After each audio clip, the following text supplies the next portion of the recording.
अफसोस इस बात का है, जिस खेत में हमने खौफ और बुज़दिली की खाक डाली थी, वहां जांबाजी की फसल कैसे पैदा हो गई। मुझे मेजर राम चाहिए, जिंदा।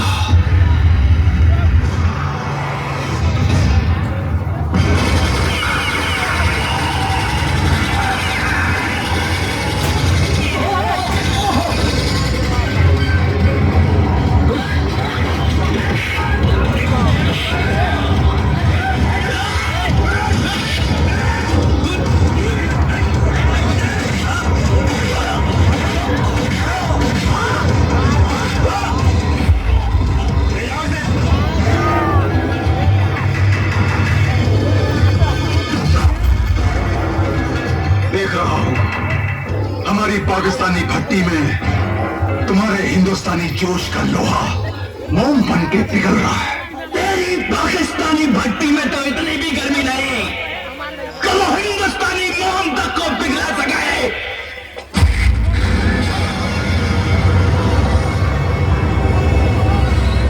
तबरेज मियां, दुश्मन के अंदर जब फौलादी जज्बा पैदा हो जाए तो उसे मारना तो बहुत आसान है, लेकिन तोड़ना बहुत मुश्किल है। लेकिन हम इसे तोड़ेंगे,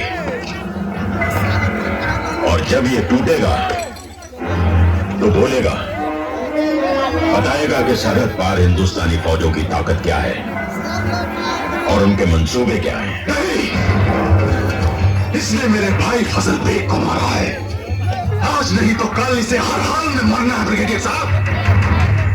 हिंदुस्तानी फौज की ताकत का हिसाब आप रखिए ब्रिगेडियर साहब, हम नहीं, क्योंकि हम फौजी नहीं, जिहादी हैं। और जिहाद किसी मुल्क की सरहद से लिपट कर नहीं लड़ा जाता, बल्कि उसके अंदर घुस कर लड़ा जाता है। और हमारा मकसद है अपने कश्मीर से इनका तिरंगा उखाड़ कर फेंक देना, इंशाअल्लाह।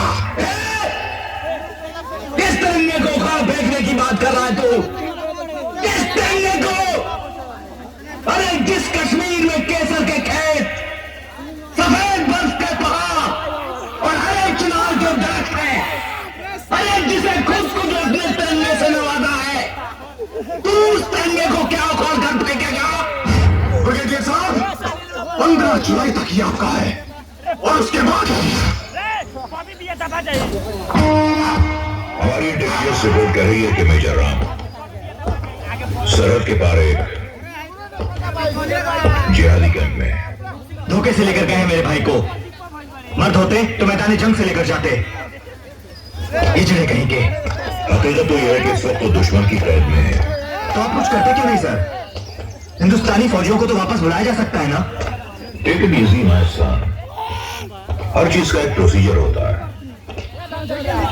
हमारी सरकार मेजर राम की रिहाई के लिए कोऑर्डिनेट कर रही है, थोड़ा वक्त लगेगा। How much more time? मैं ढूंढ के लाऊं अपने राम भैया को। मैं रुक जाओ सनी,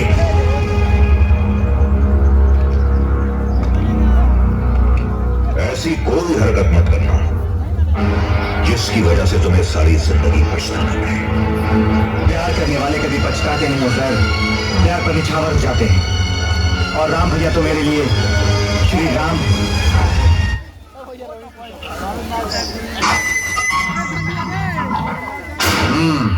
ओए, ये क्या गुस्ताखी हो रही है? हिंदुस्तानी मेजर को कुत्तों का खाना खिलाया जा रहा है? अरे आज तुमको दावत करवानी चाहिए। बयानी, कबाब, दमपुख्त मुर्गा। आज जश्न का दिन है ना, फतेह का दिन, फतेह का।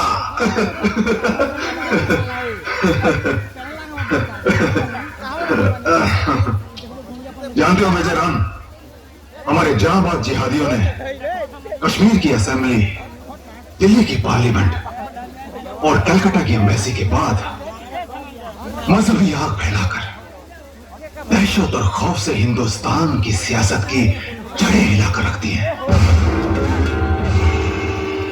अब वो दिन दूर नहीं है मेजर राम, जिस दिन हम जामा मस्जिद की दहलीज पर खड़े होकर लाल किले पर फहराते हुए हरे झंडे को सलाम करेंगे, इंशाअल्लाह।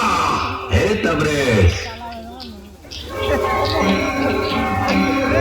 तू तो पूरा मुझे शेख चिल्ली लगता है रे। जानता है शेख चिल्ली किसे कहते हैं? जो दिन भर चारपाई पर लेटे लेटे ख्वाब देखा करता है। और तू तो खड़े खड़े ख्वाब देख रहा है, कभी जामा मस्जिद पे नमाज पढ़ने का, तो कभी लाल किले पे हरा झंडा फहराने का।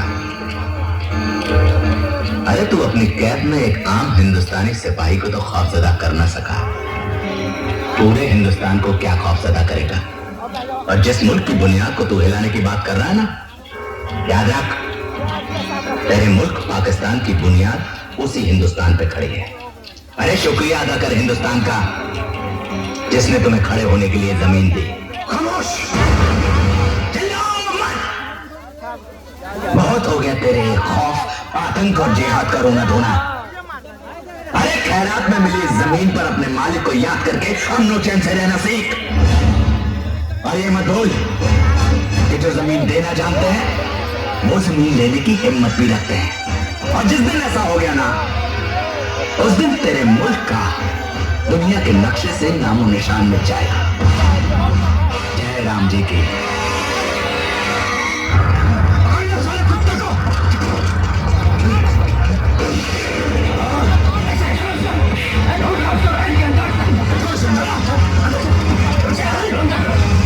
अरे हुजूर सही, इस बच्चे को नहीं कहा जा रहे हैं, इसका कसूर क्या है? अरे खामोश।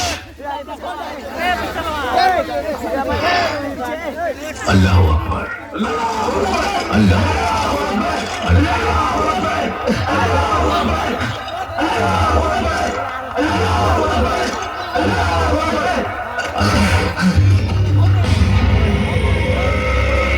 कौन है तू? जी सलमान। झूठ बोलता है काफिर? जी नहीं। तबरेज, अंडर लाओ। आखिरी मौका दे रहा हूं, जनाब के सामने सच सच बता दे। कौन है तू?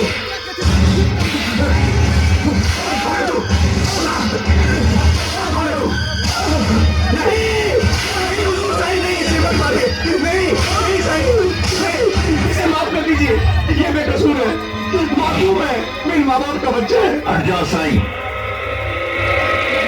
ये काफिर पाकिस्तानी नहीं हो सकता है, हमारी नजर कभी धोखा नहीं कर सकती।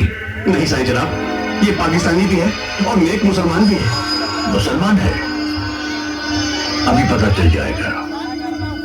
तबरेज, जनाब।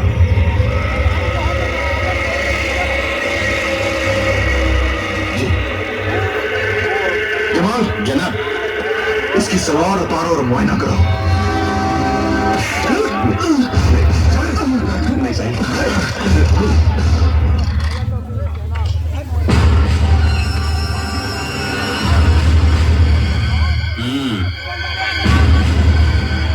जनाब, इसका तो खतना बचपन में किया गया है।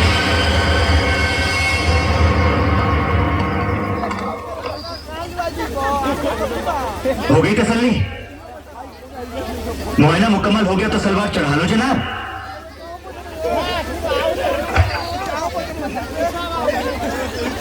वाह जनाब वाह, क्या खूब तरीका है एक मुसलमान की पहचान का।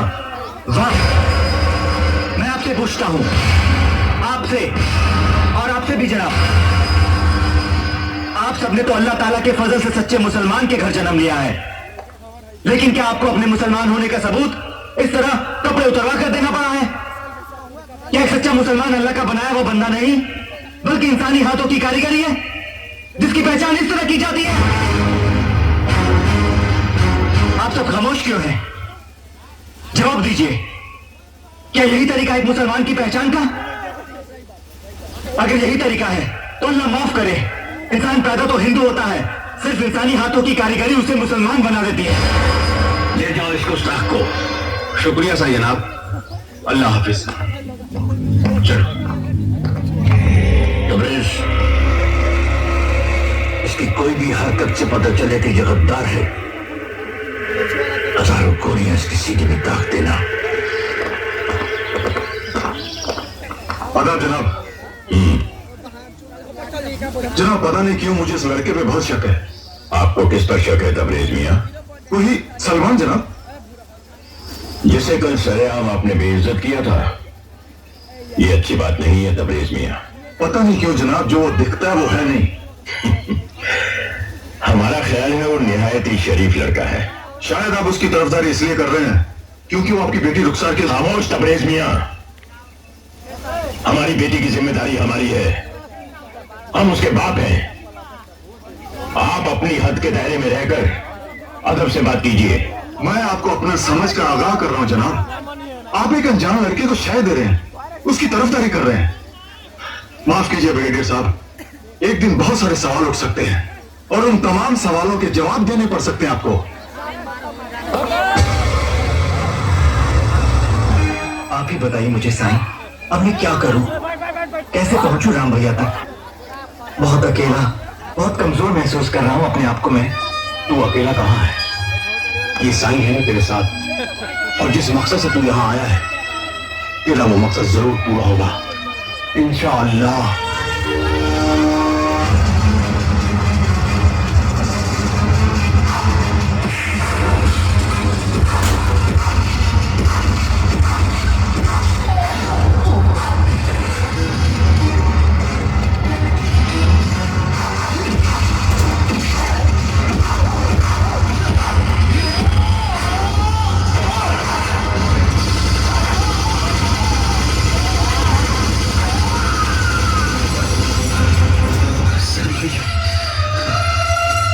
राम भैया चलिए। चलो।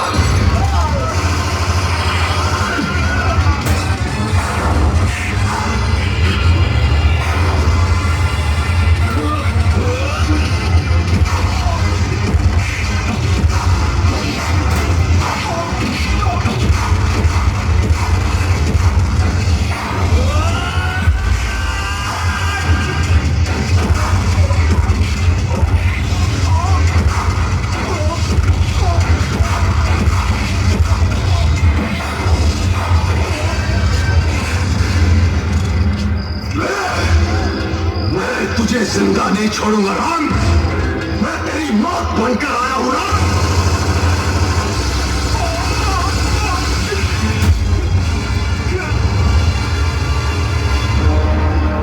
अगर मैं चाहता तो तुझे जान से मार डालता, लेकिन तेरे मुंह से 2 बार राम का नाम निकला है।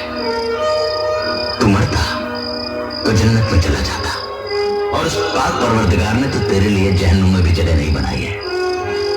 तेरी सबसे बड़ी सजा यही है कि अब जब जब तू लंगड़ाएगा तुझे राम याद आएगा। चलो, और मुझे हिंदुस्तान की सरहद का रास्ता बता।